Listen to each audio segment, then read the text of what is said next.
Assalamualaikum warahmatullahi wabarakatuh. Bagaimana kabarnya anak-anak hari ini? Semoga semuanya dalam keadaan sehat walafiat dan dalam lindungan Allah Subhanahu wa taala. Amin amin Allahumma amin. Anak-anakku sekalian, pada kesempatan yang lalu kita sudah membahas surat Al-Maidah ayat 2. Masihkah kalian ingat apa isi kandungan surat Al-Maidah ayat 2? Nah, sedikit saja kita akan mengulasnya kembali bahwa isi kandungan surat Al-Maidah ayat 2 yaitu diantaranya adalah perintah tolong-menolong dalam kebaikan dan takwa, dan juga Allah melarang untuk saling tolong-menolong dalam hal kejahatan dan kezaliman. Nah, untuk kesempatan kali ini marilah kita belajar bersama-sama tentang surat Al-Maidah ayat 3. Pelajaran 7 mengaji surat Al-Maidah ayat 2 dan 3. Pada kesempatan kali ini kita akan belajar bersama-sama yaitu surat Al-Maidah ayat 3.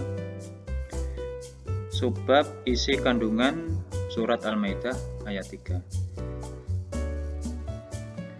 Sebelumnya anak-anak, coba perhatikan gambar berikut ini.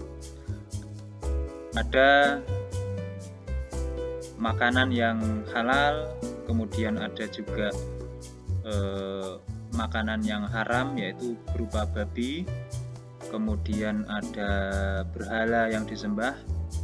Nah, dari gambar ini apa yang kalian pikirkan?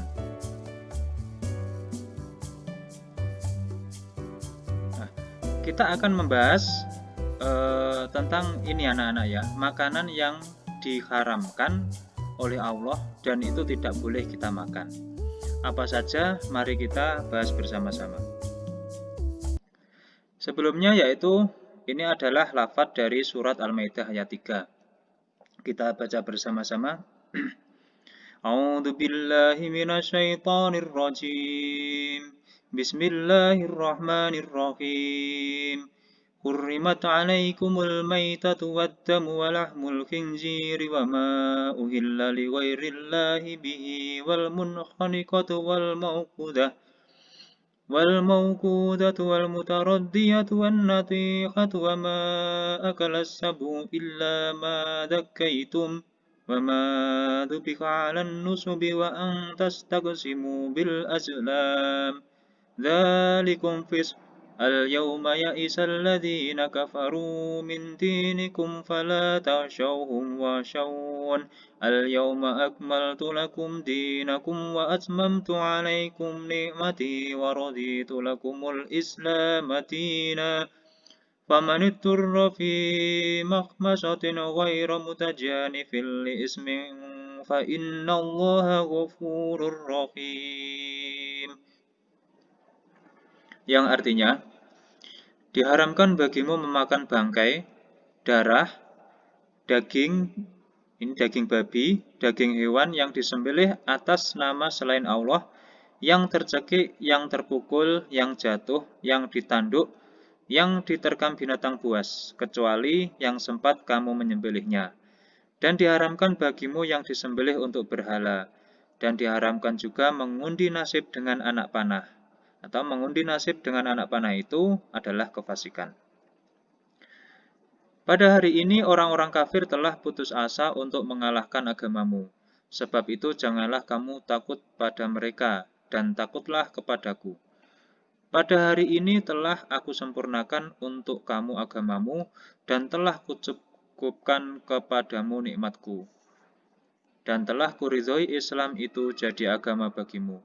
Maka barang siapa terpaksa karena kelaparan tanpa sengaja berbuat dosa, sesungguhnya Allah Maha Pengampun lagi Maha Penyayang. Selanjutnya anak-anak, kita akan membahas kandungan surat Al-Maidah ayat 3. Nah, secara umum, kandungan surat Al-Maidah ayat 3 adalah tentang jenis makanan yang diharamkan untuk dikonsumsi. Nah, jadi secara umum Al-Maidah ayat 3 itu adalah menjelaskan beberapa makanan yang haram untuk dikonsumsi. Nah, kandungan ayat itu dapat disimpulkan sebagai berikut. Yang pertama, jenis makanan yang diharamkan adalah bangkai, darah, daging babi, binatang yang disembelih tidak menyebut nama Allah, dan binatang yang disembelih untuk berhala.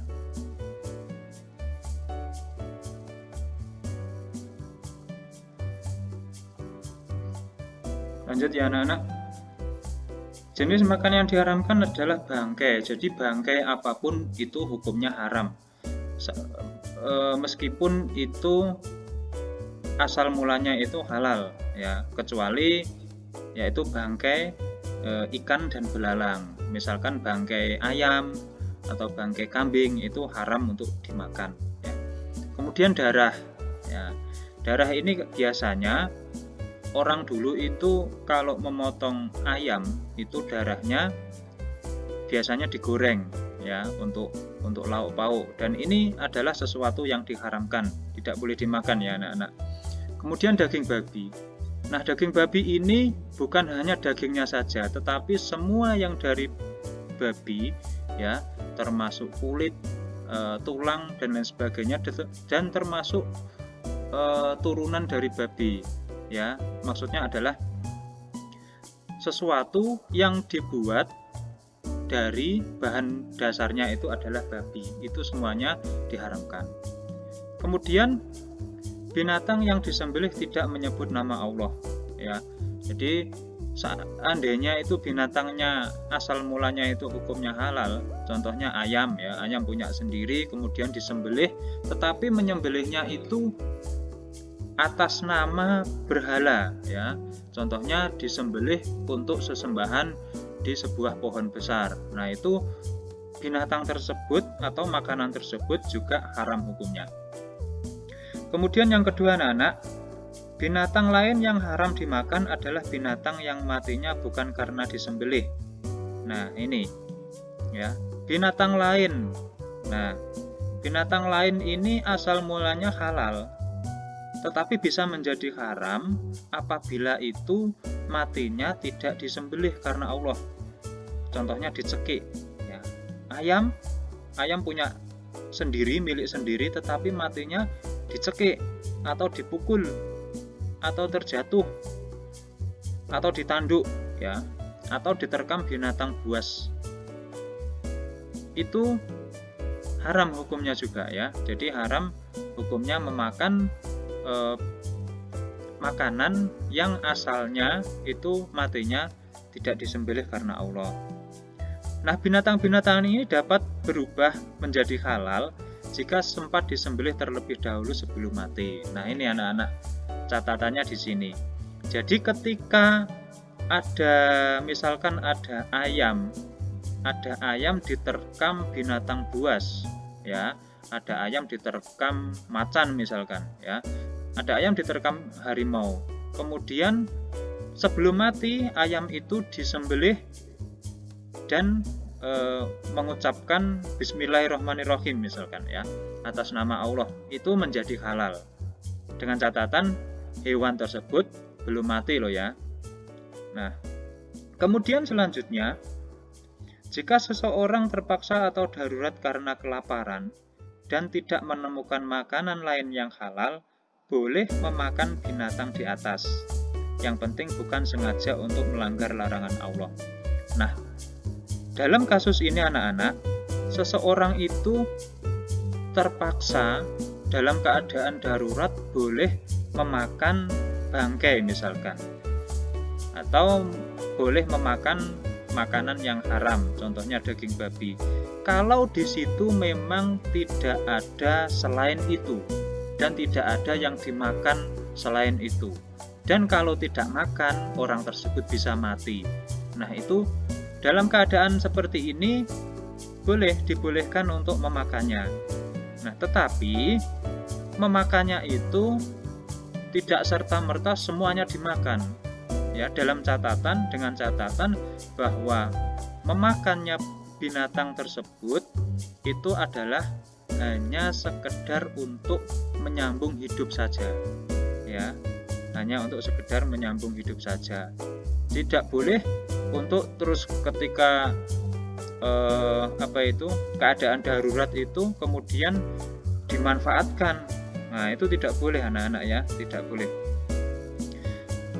Kemudian selanjutnya kandungan surat Al-Maidah ayat 3, yaitu Allah mengharamkan mengundi nasib dengan anak panah. Nah, anak-anakku sekalian, pada zaman jahiliyah itu ketika orang akan melaksanakan sesuatu, contohnya akan bepergian, contohnya akan berdagang, itu biasanya mereka mengadakan undian ini dengan anak panah. Ya, biasanya ada 3 anak panah ya anak-anak ya. Yang pertama itu biasanya lanjutkan, kemudian yang kedua adalah kembali, yang ketiga biasanya coba lagi. Saya pernah baca seperti itu. Jadi ada 3 anak panah yang akan menentukan apa yang akan dilaksanakan oleh orang tersebut. Nah, ini tidak boleh ya, mengundi nasib dengan anak panah tidak boleh. Kemudian kalau dengan yang lain bagaimana? Juga tidak boleh ya. Mengundi nasib dengan dadu misalkan juga tidak boleh. Ini sama saja juga mengundi nasib ya dengan anak panah. Kalau sekarang itu zaman sudah modern, banyak sekali banyak sekali hal-hal yang pada dasarnya itu adalah sama dengan mengundi nasib ini dengan anak panah, meskipun bentuknya sudah lain ya. Kemudian yang kelima, Allah telah menyempurnakan agama Islam sebagai agama yang diridhoi Allah. Nah, jadi anak-anak ya, agama Islam ini agama yang telah sempurna. Jadi hukum-hukumnya juga telah sempurna, yang akan terus terjaga sampai akhir zaman. Nah, anak-anak, demikianlah sedikit penjelasan yang bisa saya jelaskan. Mudah-mudahan bermanfaat. Jika ada kesalahan, mohon untuk dikoreksi ya anak-anak, karena saya sendiri juga prosesnya juga lagi belajar ya. Jadi sama seperti kalian, kita di sini adalah belajar bersama-sama. Kalau ada kesalahan mohon dikoreksi dan semoga bermanfaat. Sekian, wassalamualaikum warahmatullahi wabarakatuh.